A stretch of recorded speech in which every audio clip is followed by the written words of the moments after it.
So today I'm going to read The Goat in the Rug, as told to Charles Blood and Martin Link by Geraldine the Goat.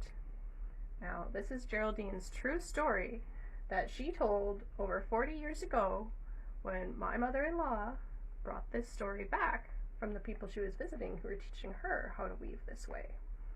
And I'm reading it because my kids have wanted to read it because I'm making a rug. And it's not the same kind of rug. This is a t-shirt rag rug.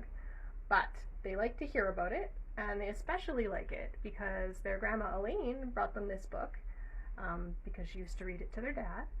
And normally they would be visiting with their grandma Elaine right now. They would come and stay with us for a while during the summer because they live in Mexico, but they can't be here this year. They are stuck down there in Mexico still. And so we just read their book instead.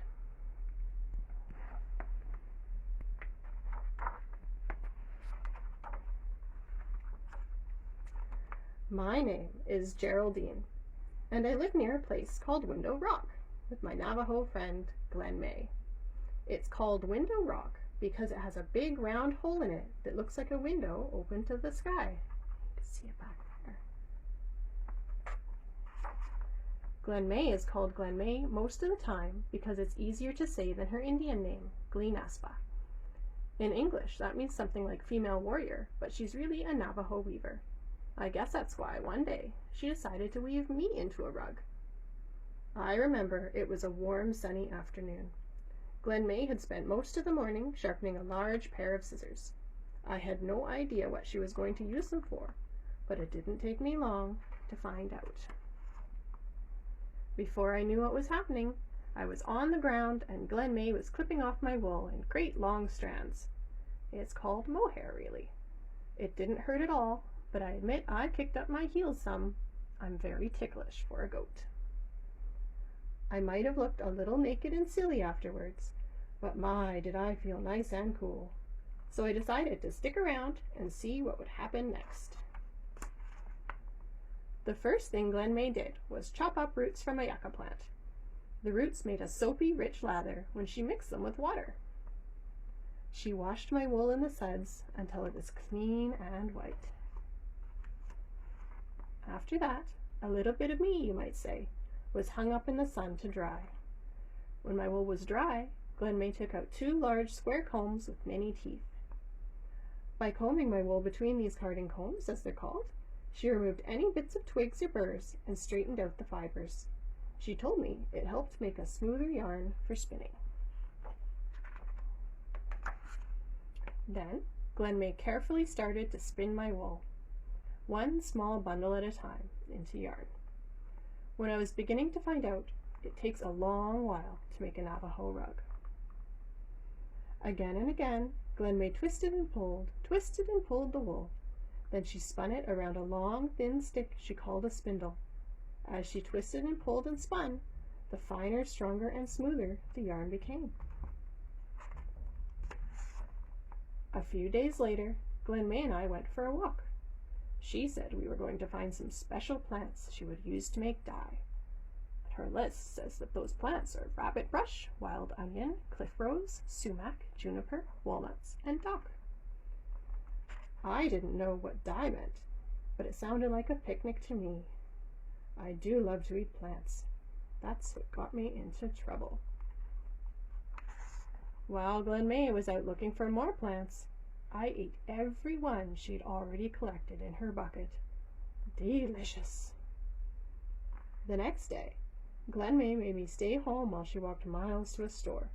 She said the dye she could buy wasn't the same as the kind she makes from plants, but since I'd made such a pig of myself, it would have to do.